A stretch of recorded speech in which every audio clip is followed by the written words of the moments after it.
Welcome to the Cure for Stupidity podcast, an ongoing exploration of the stupidity in real life, relationships, parenting, and more. Hello and welcome back to the Cure for Stupidity podcast. We took a couple of weeks off.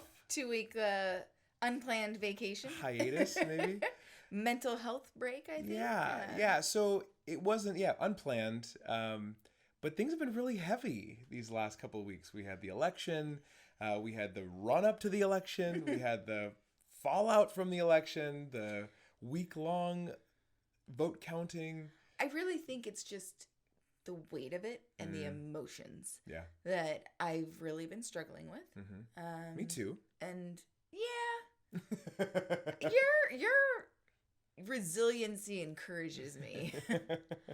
I'm definitely the fragile flower through all of this.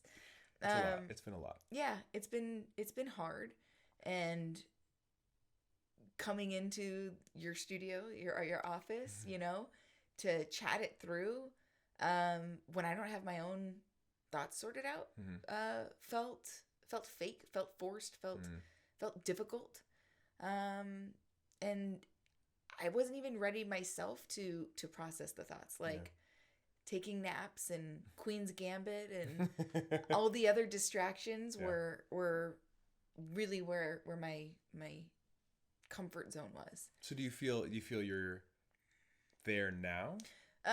I'm better. Okay. It doesn't feel as heavy. Yeah. So it doesn't mean that I've sorted through where I was yet. But it doesn't feel as heavy as it did. Yeah. I feel like the trees in the forest, it's clearing a little. I'm not stuck as deep as I was. So, not figured out, but just not as bad as where I was. Yeah. The weight of it all. So yeah, one of the things that we committed to at the beginning of the podcast or creating the podcast is that we wanted to be authentic. We wanted to be transparent, and this has been a really hard time. For us. It just the weight of it, just how nasty people are being to each other, to their neighbors, to it's very hard, and I think one of the things that we try to stay very informed, going into the election, knowing we're not going to get the results, but still it was very heavy. He keeps using the phrase heavy. It's exactly right. And so we had our, podcast recording time set. We're like, you know what? Let's give ourselves permission to not this week. And that turned to 2 weeks. And then the following week is the same thing. We weren't ready yet. So it was a relief both times that we made that decision. Yeah. And so I think it was definitely the right decision, even though it was so difficult to just say, you know what? I'm not in that space. Yeah. And then, not feeling guilty about it or like you're letting people down. Because that was all factored in there also. But some self-care, some of the things that we did instead. What has been missing for the past 2 weeks was we both deleted the Facebook app for the lead up to the week of the election. And through that whole week. We took a week-long Facebook break vacation. Yeah. Which was wonderful. Yeah, it was very nice. We downloaded Sudoku. Yes. So well, and we also we dug up. So Jamie bought Sudoku books for our youngest two. Yeah, I wanted them. Our oldest son had one that he had been working in, and I found it, and I realized it would be fun for all of them. Yeah. So good old Amazon and ordered all the kids some Sudoku books, and so they were doing it, which inspired us to get out our Sudoku books, and that quickly turned into just downloading the app. And I put it in the place that the Facebook app used to be, so every time I had that urge to go muscle memory. Facebook, it was Sudoku time. Yeah. I mean, these are all really these are coping mechanisms for anxiety, right? So we have been dealing with anxiety. Many people have been dealing with anxiety, and there's a lot of different ways and manners in which we can deal with it. And I think one of the things that has been one of the most profound realizations for me as I was kind of doing research on anxiety over the last several months, with COVID and everything. Well, and with my own personal struggles in realizing that that's some of what I had been going through that I'd never experienced before. Yeah. So it was new to me, and the extrovert that I am, coming to you to be like, what's going on? You did. You dove into that to try and help me kind of get some beacons. At least understand, and so we the craziest thing that we saw is that fear and anxiety, like we kind of use them as like, I'm afraid of this, but it's actually anxiety or whatever. And the interesting thing is kind of that between the two, they have the same like physiological reaction in us. Like it causes this, the whole fight or flight freeze response. That's called the acute stress response. I knew that. Yeah, you knew that. Yeah, I mean, totally. Everyone knows that, totally right? Knew that. I'm such a geek. But the kind of the definition of fear is a present response to a present stimulus, and anxiety is a present response to a not present stimulus. And so the difference there is that when the stimulus goes away, the fear goes away. It subsides, it fades because the stimulus is gone. Where anxiety, because there's nothing there, it can last indefinitely. And so, sorry, you're going to say something. Oh, I have a thought here. So I've seen a bunch of posts about stop living in fear, like live your life. And I feel triggered by that. And maybe, so here's what I'm trying to wonder. Because COVID is going on, is that a current fear or is that anxiety that I'm feeling? Because technically I'm not in imminent danger living in our bubble. So I can see it as anxiety. But when you said that right now, I also understand that COVID is still ongoing and currently ramping up. So am I experiencing fear, anxiety, both, depending on the situation? Yeah, probably both. Like if you're in close proximities with somebody and they're coughing or breathing, that's probably more fear-based. But you're walking through a store and there's nobody around you and you're still feeling that immense pressure, that's anxiety. And I think one of the hardest things, the reason that probably triggers you, is that what people are saying is, don't be anxious. Like there's something wrong with you for being anxious. Like, no, like I'm actually experiencing anxiety. And for you to tell me it's wrong, right? It's very insensitive. And it's unfortunate that people are feeling shamed because they're feeling anxiety. And that is something that people feel. And I guess I've always tried to be sensitive to mental health issues, struggles, whatever the proper wording is for mental health, wellness and well-being and support, and being open about it. And as I'm, for my first time, like exploring this, experiencing it, and it gets really real and deep sometimes, and reading articles and self-care and my weighted blanket and all this stuff that, by the way, best birthday present I could have ever gotten Jamie was a weighted blanket. Yeah. And it's like our bedtime blanket. It's fantastic. I absolutely love some of the things that I have figured out and realized. And I don't feel stigma, but again, it's something that's new for me, and maybe certain triggers happen in different ways, and I'm living in a bubble right now, and maybe if I was experiencing this out in a different environment or setting, it would be harder. But that doesn't mean that it's not hard. Right. And that doesn't mean that it's just like every person has some story or underlying circumstances that are being woven into the way that they live and see the world and react and experience things. And we've talked about this, since the beginning of the podcast, but every time you just put a different filter on it and you look at it from a different angle, you still get down to the same thing, and trying to just come into things with understanding as opposed to judgment. When you come into it and you want to understand and you want to try to figure out why this person is reacting so completely differently than you, right? It helps to have that curiosity that we've talked about, as opposed to the judgment of like, what's wrong with you? Like, just change it, just fix it. Yeah, and unfortunately, but realistically, that's our natural tendency, right? Because we have all of us have successfully lived our lives looking through our own eyes, our entire lives. And so what we end up doing is developing this kind of this mental model that the world looks the way it does through my eyes. And what I've experienced and the way I've coped and the way I've survived, the way I see things is the way the world actually is. Yeah. But there's so much more to it. And so when someone interacts with us differently or interacts with the world differently, like, what's wrong with you? There must be something wrong with you. Let me fix you. Right. And it's about judgment. Right. And then we so quickly judge there's something wrong. There's something right. There's, and this idea of judgment really, it can put a damper on real connection. Yeah.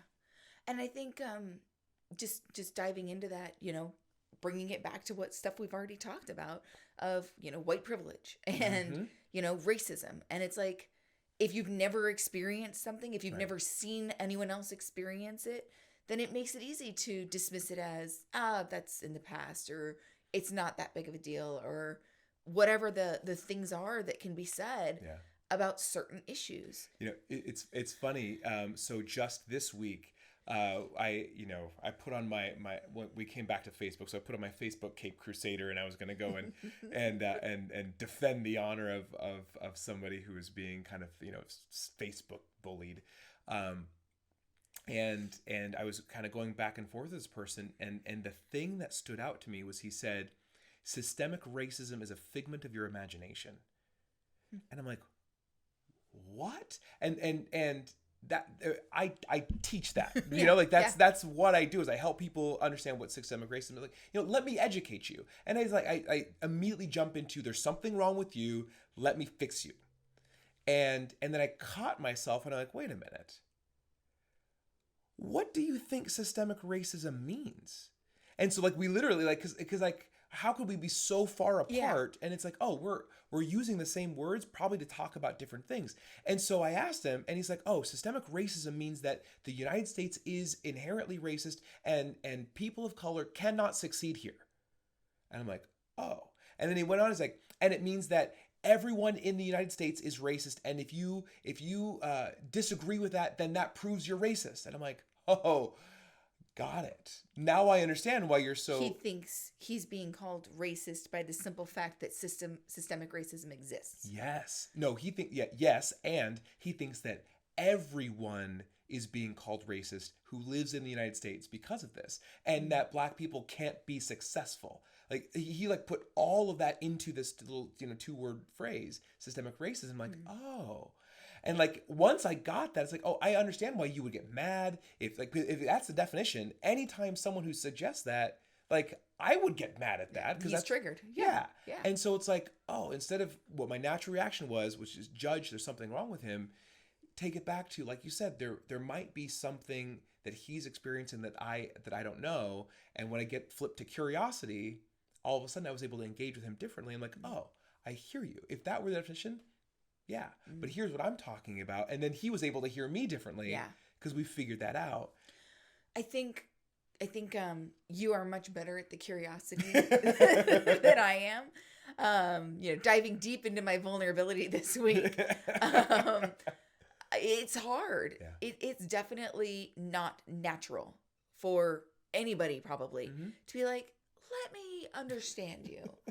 Please enlighten me on how you came to these conclusions, or, and I totally fall into that category, And so do I. I mean, I do not want to make it sound like I am almighty, because I'm not. No, I agree. I have hit the Facebook character limit on a comment several times. Okay. But you eventually get there. Yeah. And I'd say it's probably pretty minimal and rare that I get to that point. Yeah. And I don't feel like I'm super judgmental and judgy, you are. You totally are. You don't want to see that in yourself. You don't want to call that out. Yeah. But at the same time, exactly what we're talking about is, curiosity and understanding as opposed to judgment and the yuck, maybe that's part of what's going on for me, is just sitting in a lot of that yuck, of everything is so polarized and divisive, and I may not always say it. I may not always comment. I may not, but the thoughts are probably still there, you know, the feeling. And so that yuck, that's part of the weight also, you know, is just feeling like, oh my gosh, like we're on different planets. Yeah. And how is it even possible, you know? And you just go through the pretend conversation and the dialogue back and forth and where it's going to end up. And you don't actually do anything about it. And the weight just stays there, you know? Yeah. And well, I think, Jamie, it's because we want to think of ourselves as rational. We want to think of ourselves as logical. And when we develop our arguments, like they're all very fact-based and rational and logical. But the thing is that judgments are born out of emotion. Like judgments are born there first, and then we rationalize them. Like that's how our brains work. Okay. And so confirmation bias. Yeah, but also we look for the things that reinforce what we're feeling. Yes, but we're supposed to be logical. And so okay, I'm just gonna put you on the spot here. Thanks. Do you love me? Yes. Why? Exactly. Yeah. But do you see the difference in time it takes? Because I ask you about an emotion. Emotion's like, that's just natural. Like, yes, of course. But then I say why, and all of a sudden you have to rationalize it, and your brain's like, you're handsome, and then because you're kind, you're funny, you're smart. See, but like after a while, like our brains are good at creating those the rationality behind it, because the judgment is based on emotion. And that's kind of the truth about judgments. And why do people like act so irrationally? Because to them, they're basing their judgment on emotion and then creating justifications for that decision that they've made or that judgment that they've made. Why do you like this candidate versus that candidate? Or, you know, like, and it's like we're polarizing because it's emotion based. And this is why, like, if you try to like defeat someone's facts, what do? They dig their heels in deeper and bring more facts, because it's not about the facts. It's about emotion. And I think that's one of the hardest things, is that we look at whoever, like whatever the other side is, and say, look how irrational you're being. And me, I'm so factual based, but I'm also and to them, they're doing the same thing. And I think, you know, one of the things that we have said, both of us have said, and we've heard from people all over the country, is it's alarming that half of the country voted for that guy.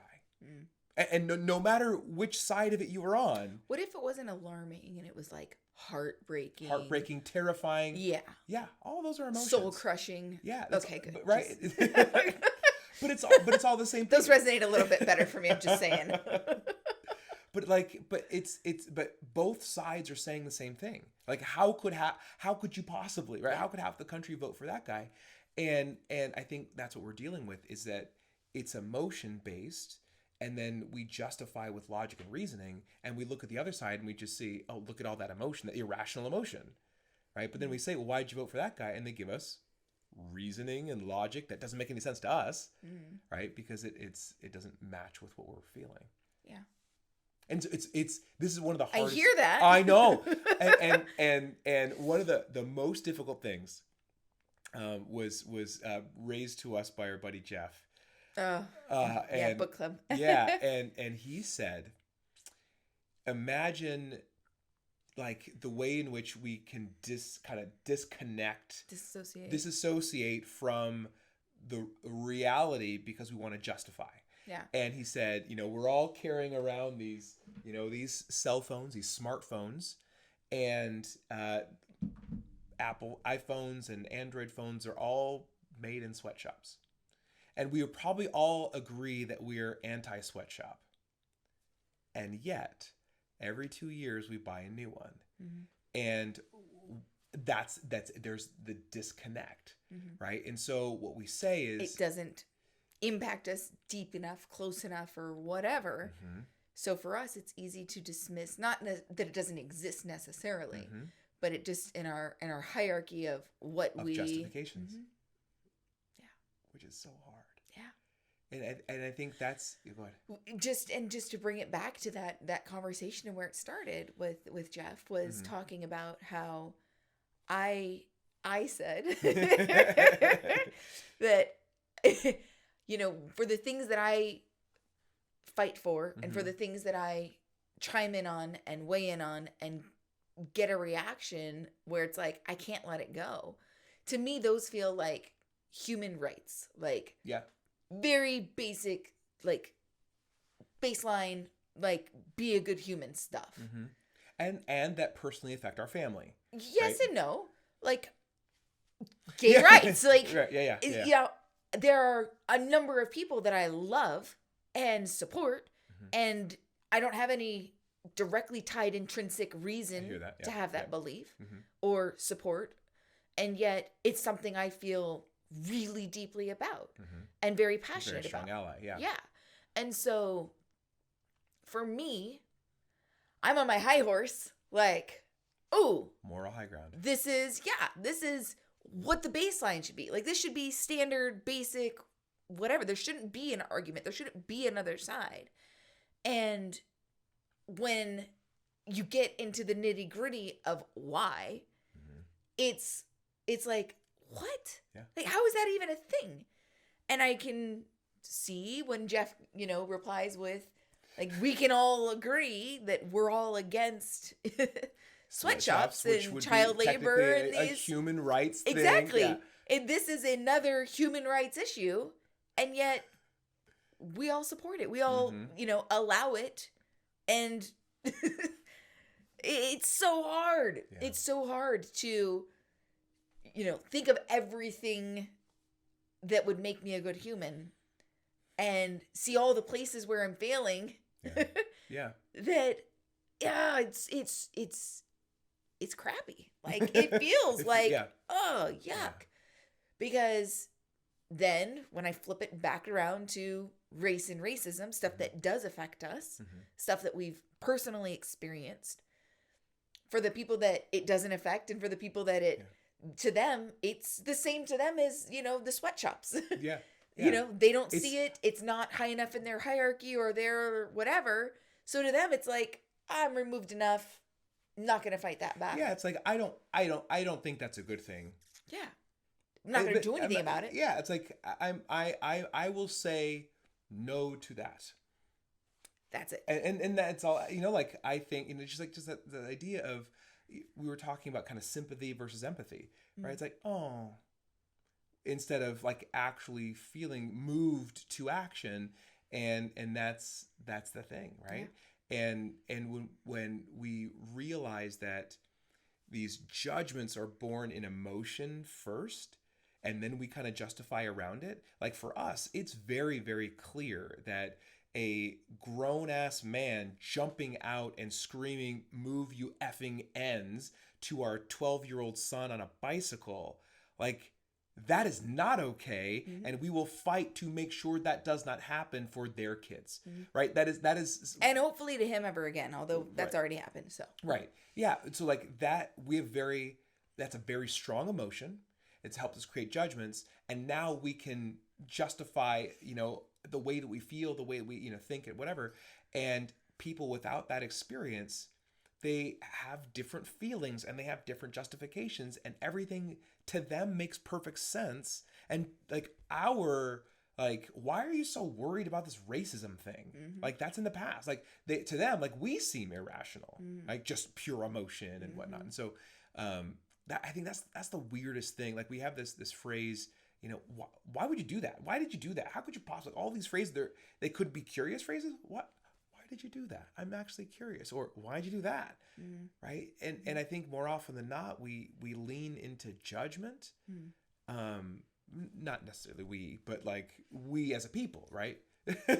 we do that. And actually, when we do that, it doesn't allow for the kind of introspection that we hope it will generate. Like, I wish people would think, like, when I ask, like, why would you do that? Like, I would hope that they kind of think about themselves and say, maybe I want to change. But when they hear it as judgment, they get defensive, and like, there's like no way they're going to actually change it. Yeah. And like, to justify it for the other side again, even when I have those moments of introspection and trying to like genuinely dig into like the why, and like, you know, even in our arguments that we've unpacked, you know, on the podcast, it's like sometimes it's hard for me to go back and see the other side, even when like I'm unpacking it and like doing my best to like genuinely try to see it from the other side. Yeah. I still fail. Like I still struggle to see how it really could have been any different than what happened the first time through, Right. you know? Right. Yeah.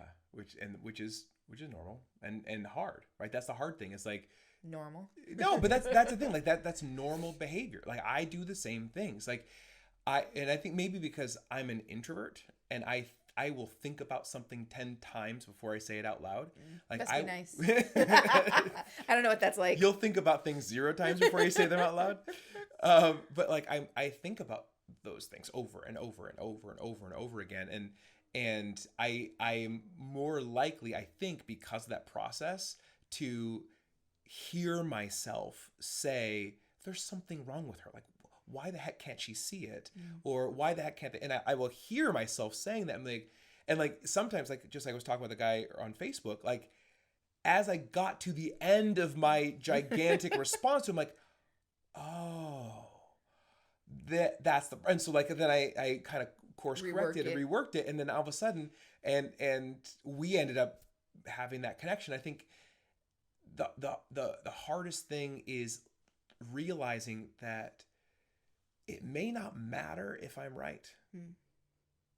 Like, probably doesn't, like in the big picture, like in that moment. But I'm just gonna play the other side on everything tonight. Apparently, the starfish, the story of the starfish, like, it made a difference to that one.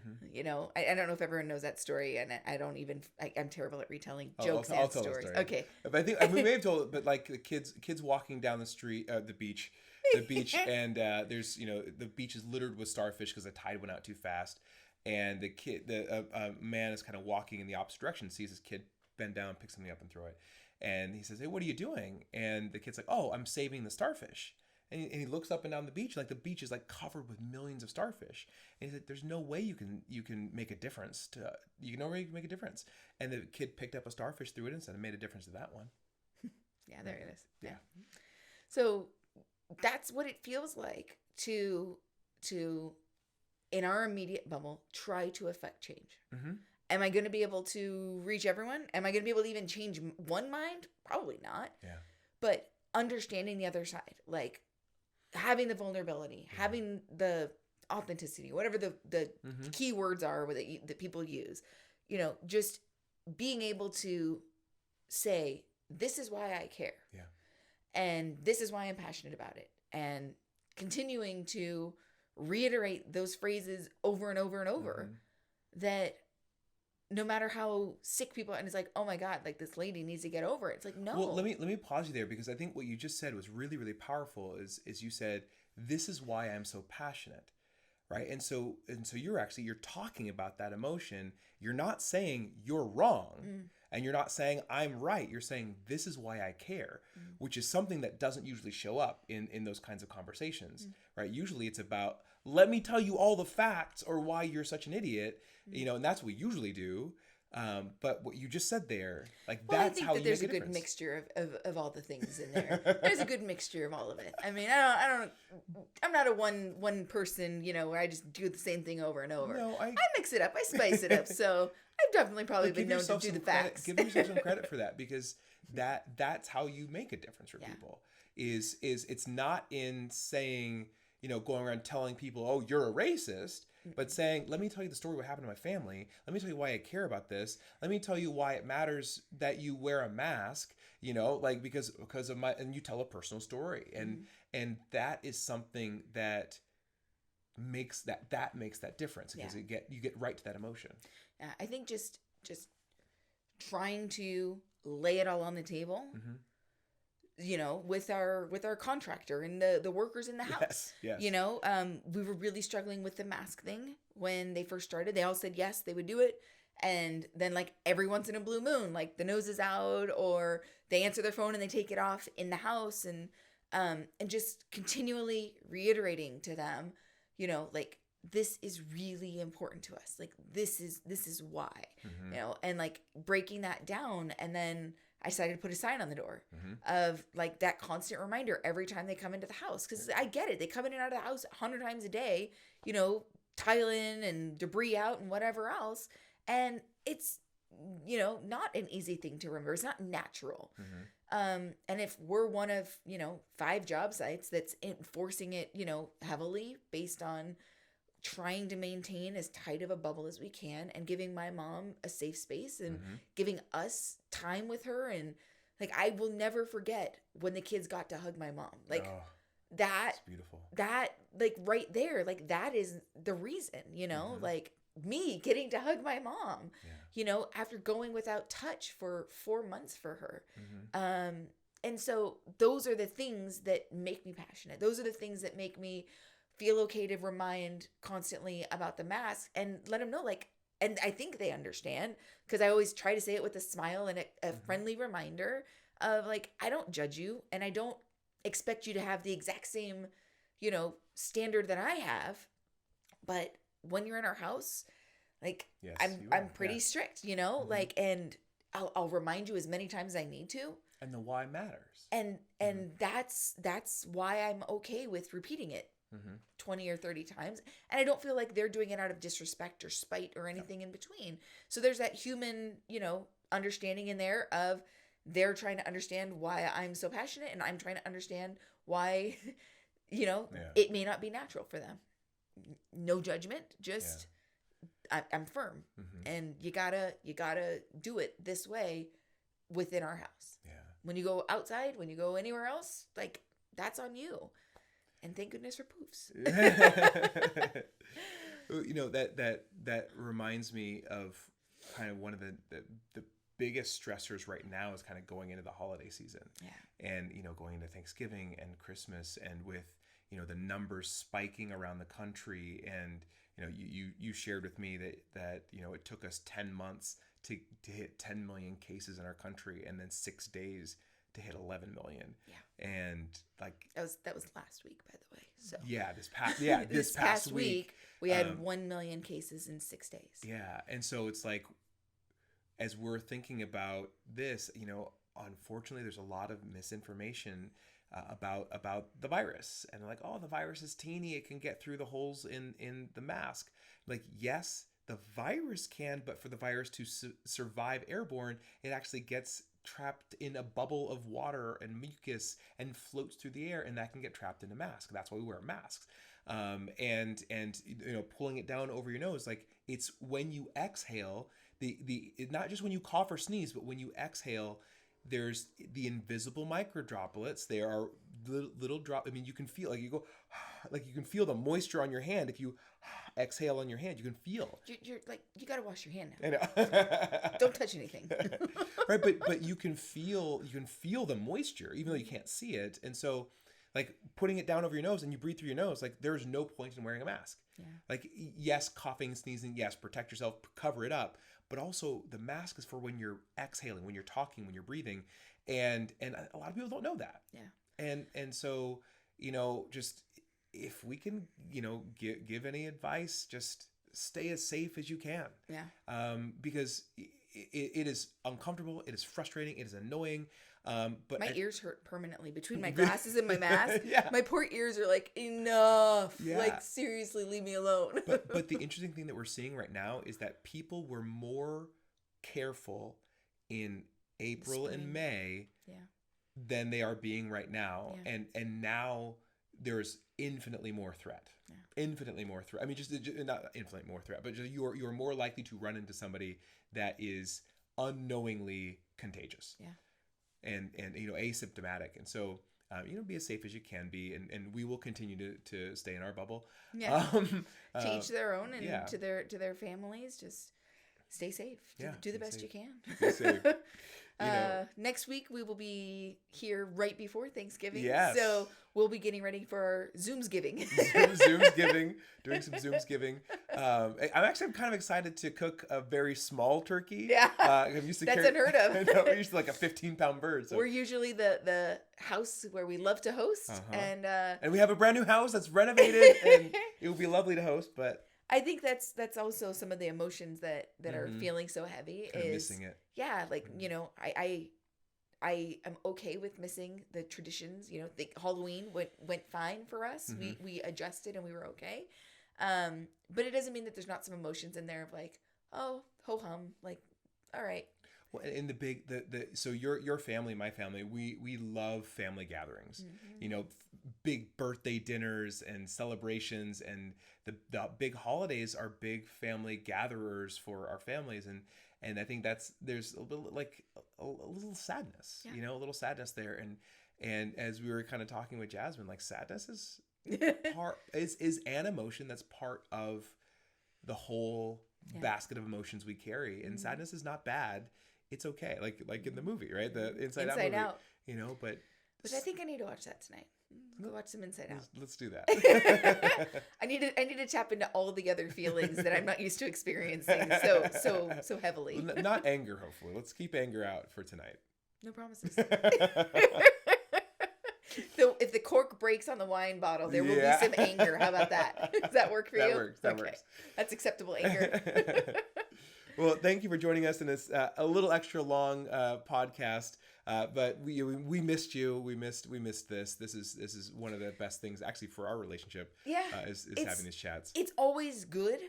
It's just like, again, the anxiety leading up to it of like, oh, and also showering, you know, doing my hair, those basic things. It's like, man. Yeah.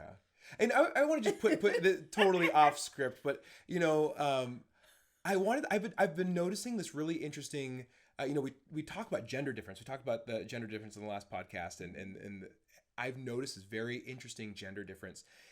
You know, Nicole does a lot of work with, you know, women's leadership and just kind of these ideas of how different genders, you know, show up at the office. And, you know, women's clothing is typically more polyester, thin, you know, skirts, you know, and those sorts of things. And men's clothing like at the office, like long sleeves, suit jackets, wool. And so like so men are usually warmer in the office, women are usually colder. And so what do? Men turn down the thermostat. So women are extra cold.